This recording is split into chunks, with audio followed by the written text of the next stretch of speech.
No Justiça para Todos de hoje, vamos entrevistar o vice-presidente da AJUF na 5ª Região, o juiz federal Júlio Rodrigues Coelho Neto. O magistrado formou-se em Direito em 2001 pela Universidade Federal do Ceará. Tem MBA em Poder Judiciário pela Fundação Getúlio Vargas, no Rio de Janeiro. É especialista e doutor em Ciências Jurídico-Política pela Faculdade de Direito da Universidade de Lisboa, em Portugal. Ingressou na Justiça Federal em 2003. O juiz federal Júlio Rodrigues Coelho Neto vai falar sobre os direitos fundamentais e da igualdade, assunto que escolheu e se dedicou durante o doutorado realizado em Portugal. Outro destaque da nossa conversa é o encontro que reuniu em Recife, Pernambuco, magistrados e especialistas para debaterem a equidade de gênero. Fique com a gente, o Justiça para Todos está no ar.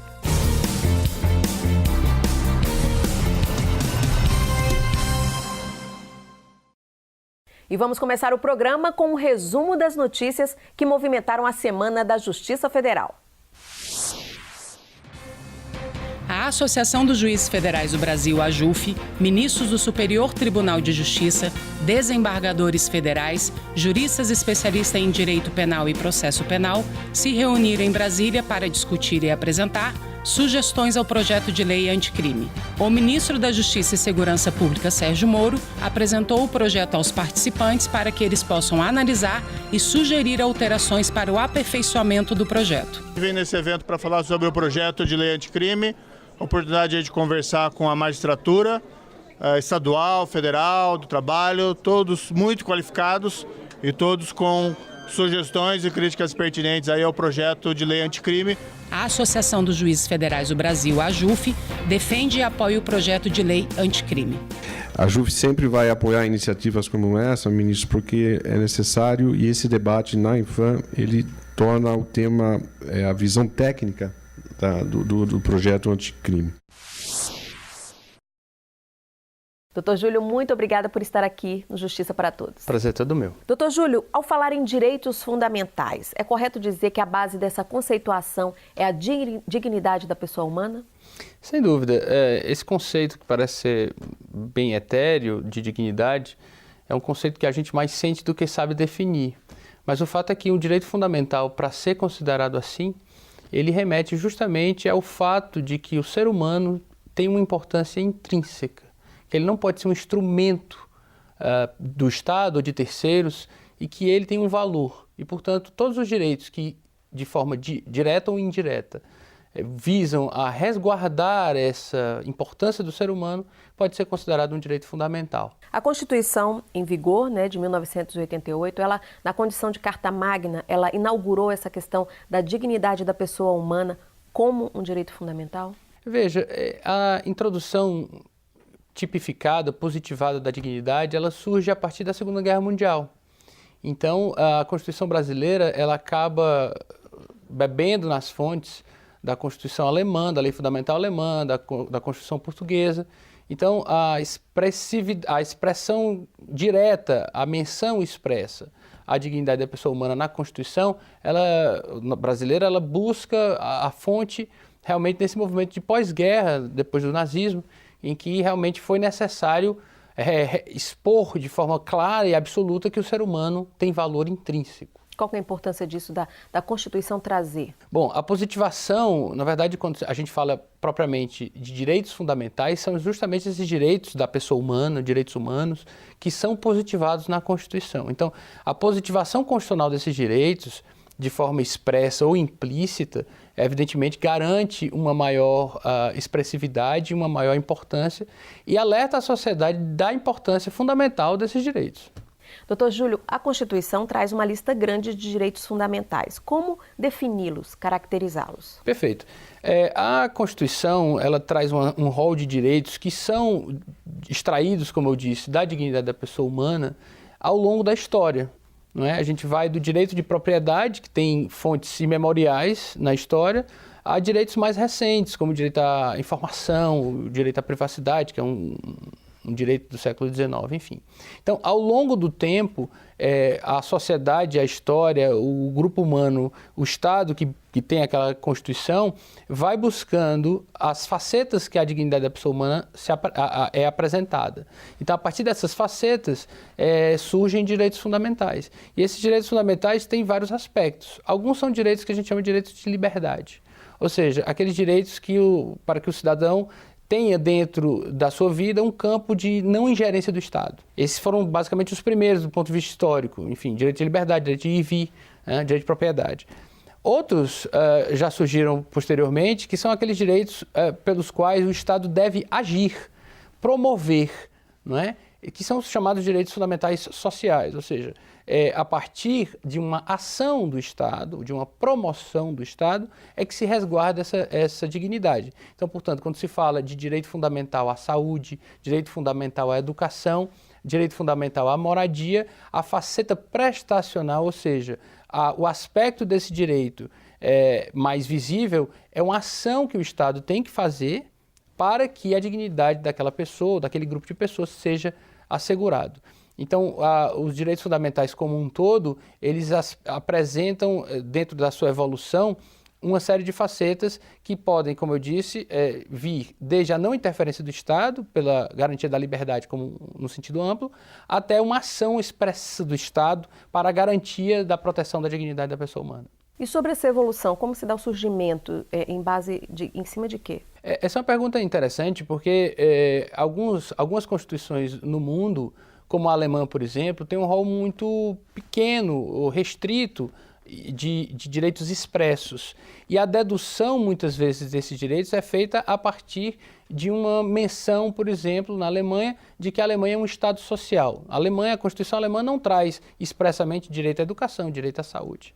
Né? E a partir dessa expressão, a Alemanha é um Estado social, é que se deduzem esses direitos do ponto de vista legislativo. No Brasil, como nós temos uma Constituição extensa e prolixa, o que se entendeu foi de serem tipificados uma série de direitos, como eu disse, a partir da percepção do que a sociedade entende que deve ser garantido para preservar a dignidade da pessoa humana. Então, a historicidade, o nascimento desses direitos realmente vem ao curso ao longo do tempo. Então, como eu mencionei anteriormente, o direito de propriedade é um direito fundamental dos mais antigos, mas hoje, por exemplo, nós podemos falar de direito fundamental ao acesso à informática, a meios de comunicação, de inteligência artificial, enfim, há uma série de novos direitos que surgem ao longo do tempo a partir da evolução da sociedade. Só ressaltando que essa historicidade não faz com que um direito seja melhor ou mais importante,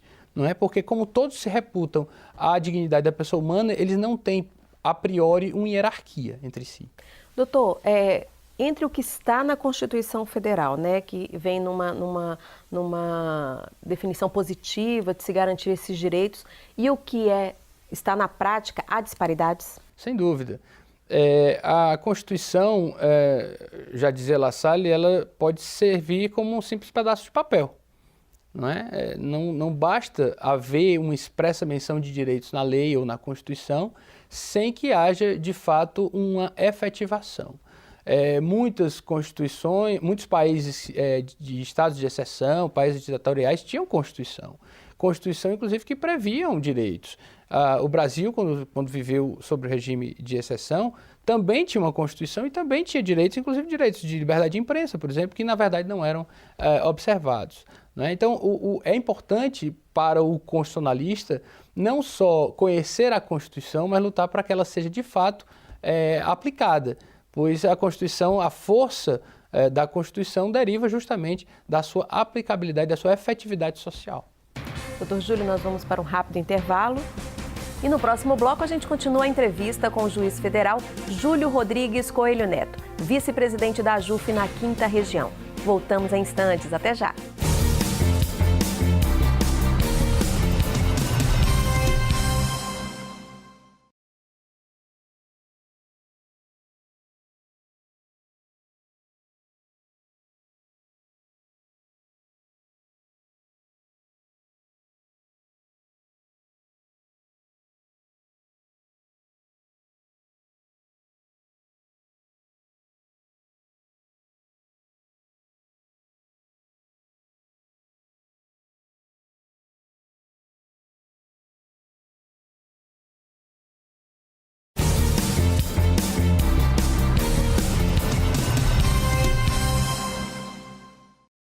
Voltamos a falar aqui no Justiça para Todos com o vice-presidente da AJUF na 5ª Região, o juiz federal Júlio Rodrigues Coelho Neto.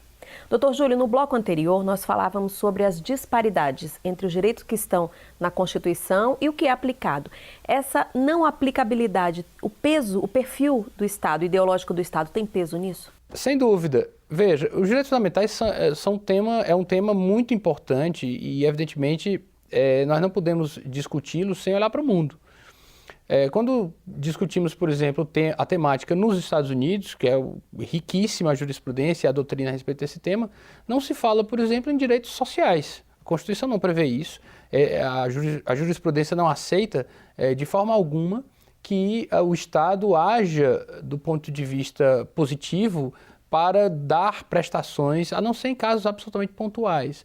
Quando nós falamos do direito alemão, em contrapartida, eu já cheguei a mencionar, não há um rol expresso na Constituição de direitos fundamentais sociais. Todavia, o fato da Constituição alemã prever a Alemanha como um Estado social faz com que o legislador haja de forma positiva, prevendo uma série de direitos derivados da dignidade da pessoa humana e que, evidentemente, são equivalentes aos que nós temos no Brasil. A Constituição brasileira também é bastante generosa na disposição de direitos fundamentais, e isso evidentemente deriva do momento em que ela foi feita, no final dos anos 80, aquele momento de redemocratização, em que havia uma necessidade de positivar expressamente os direitos, justamente porque nós acabávamos de passar por um período de vulneração grave, né, desses direitos fundamentais. Então, evidentemente, o perfil do Estado altera não só a elaboração da Constituição, naquele momento em que ela é feita, mas também a sua aplicação. Não é? Inclusive, a alteração democrática, evidentemente, de posições do Estado, as posições dominantes daquela sociedade, pode também gerar o que a gente chama de mutabilidade constitucional. Isso é, há uma alteração da interpretação de determinados direitos fundamentais sem que haja expressamente uma alteração na norma expressa na Constituição. Então, sem dúvida, o aspecto político, não é, tem um grande impacto na efetivação dos direitos fundamentais. Doutor, a relação é de ligação, né? O acesso à justiça é um dos direitos garantidos na Constituição e cabe à Justiça garantir que esses direitos sejam cumpridos. Como é que fica o papel da Justiça Federal nessa missão? Excelente pergunta. O direito fundamental, ele só é efetivado, muitas vezes, em juízo. Tanto é que temos direitos fundamentais que garantem a efetivação dos direitos fundamentais. Então, quando nós falamos de acesso à justiça, ele em si já é um direito fundamental. Quando nós falamos em duração razoável do processo, ele também é um direito fundamental na Constituição brasileira. Então, não adianta nós termos um rol, como nós falamos, não adianta nós termos um rol de frases bonitas na Constituição, sem que elas, de fato, aconteçam na realidade. Então, quando nós tratamos da temática na Justiça Federal, essa temática é bastante recorrente, né? Como nós tratamos de temas ligados à União, sempre que a União é chamada a realizar, notadamente, esses direitos prestacionais, muitas vezes esses casos chegam à Justiça Federal não só do ponto de vista de demandas individuais de um sujeito, de uma pessoa específica que busca algo, mas também de demandas que a gente chama de demandas mais estruturais, que são aquelas demandas que tratam de temas maiores, ou seja, da gestão própria de um sistema de saúde, da gestão própria de um cuidado ambiental, que também é um direito fundamental, da gestão de um sistema de garantia de moradia. Então, os desafios que a efetivação dos direitos fundamentais apresentam na Justiça Federal são muitos, porque nós tratamos de vários aspectos dessa efetivação.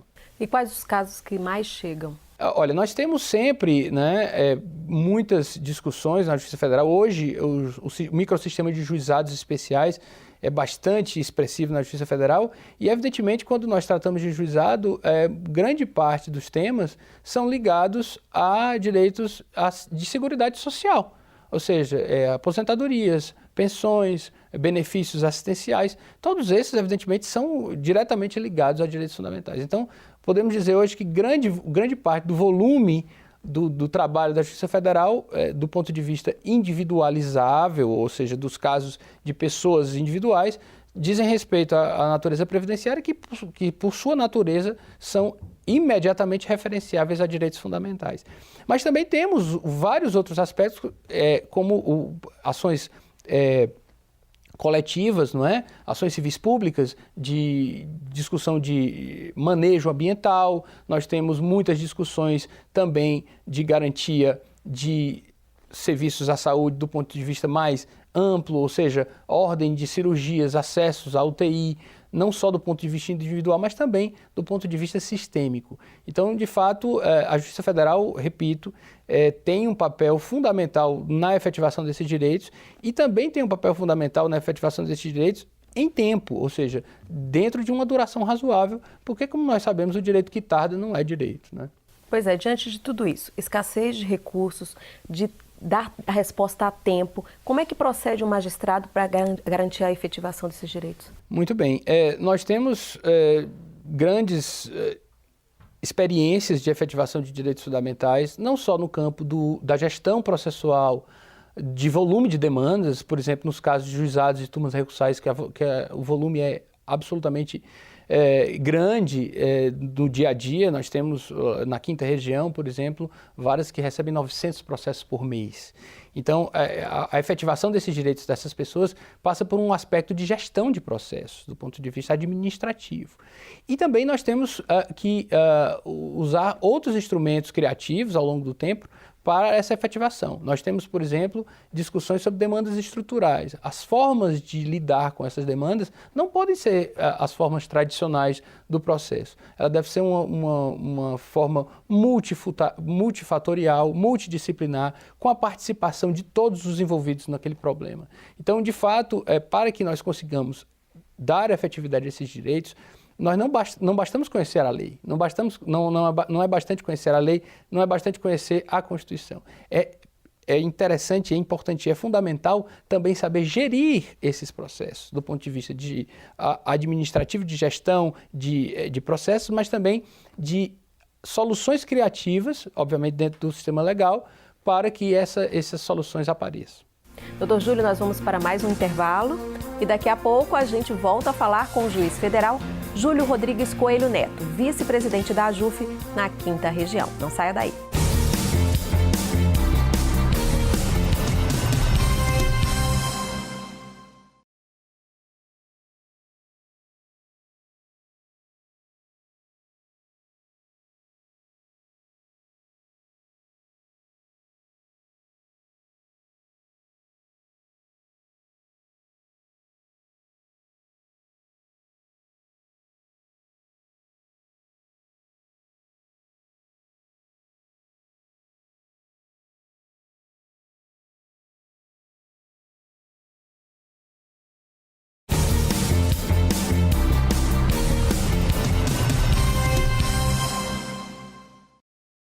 E o Justiça para Todos volta a falar com o juiz federal Júlio Rodrigues Coelho Neto, vice-presidente da AJUF na 5ª região. Doutor Júlio, quando falamos hoje em direitos fundamentais, a gente fala também em igualdade de gênero. É uma questão recente que entrou nesse rol? Bom, a igualdade é um valor fundamental na Constituição brasileira, até porque a igualdade é um valor muito ligado à própria noção de justiça, não é? Quando nós falamos em igualdade, ela permeia todo o ordenamento constitucional brasileiro. Agora, é importante observar dois aspectos.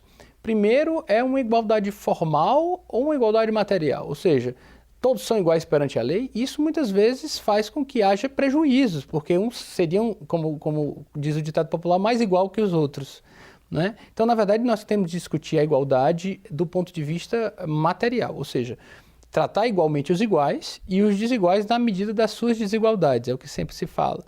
A igualdade de gênero é um dos aspectos, portanto, da igualdade, não é? A Constituição prevê lá não só a igualdade de gênero expressamente, mas ao longo da Constituição também há normas que aplicam-se unicamente às mulheres, por sua peculiaridade. Então, quando se trata de salário maternidade, quando se tem diferenças de idade para a aposentadoria, tudo isso é uma diferença que iguala. Então, quando a gente fala de igualdade, a gente tem que interpretar muito com a serenidade de entender que as diferenças existem entre as pessoas, elas devem ser valorizadas, não é?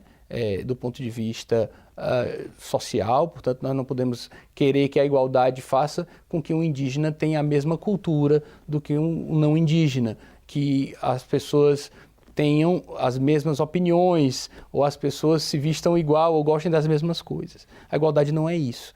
A igualdade é garantir a todos, não só a igualdade na lei, ou seja, que a lei preveja normas que tratem as pessoas de forma igual, mas também perante a lei, ou seja, que sejam tratadas igualmente de fato. Então, a igualdade de gênero é um dos aspectos que permeiam essa discussão de igualdade, mas que não é nada novo, é algo que já está aí. Esse tema, de fato, e muito bem, veio à tona de forma mais presente nos últimos tempos.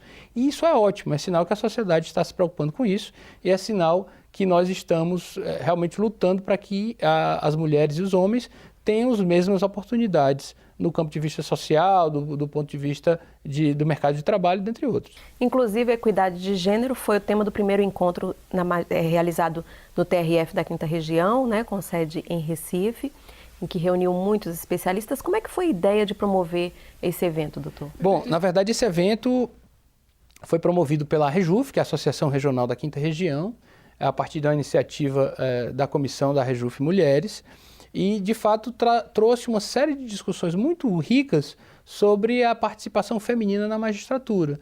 As colegas juízes tiveram a oportunidade de debater de uma forma bastante clara, aberta e informal os desafios, né, que as mulheres têm no dia a dia da magistratura e também na dificuldade de acesso à carreira da magistratura, que hoje, infelizmente, ainda na magistratura federal nós temos um número bem menor de mulheres do que de homens. E isso precisa ser melhor observado, as causas disso e como isso pode ser equalizado no futuro. Doutor, esse primeiro encontro pode-se dizer que é o primeiro passo? Haverá outros encontros como esse? Sem dúvida, o interesse é esse. A AJUF tem hoje uma comissão de AJUF Mulheres que trata mais diretamente da questão da igualdade de gênero. É um tema que deve ser sempre revisitado, é um tema que está em discussão na sociedade e deve ser discutido, porque, de fato, como eu disse, nós não podemos admitir que haja uma disparidade de tratamento quando não há justificativa para isso. Repito, a igualdade ela deve ser interpretada à luz das diferenças, mas quando essas diferenças são relevantes para aquilo.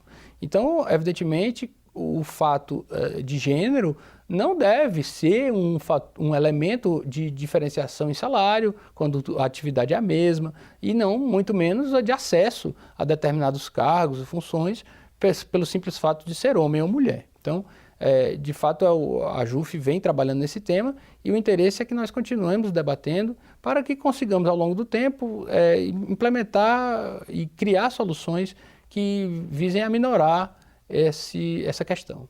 E sobre essa evolução desse conceito de equidade de gênero, como é que ocorreu? Bom, o conceito de igualdade é muito rico.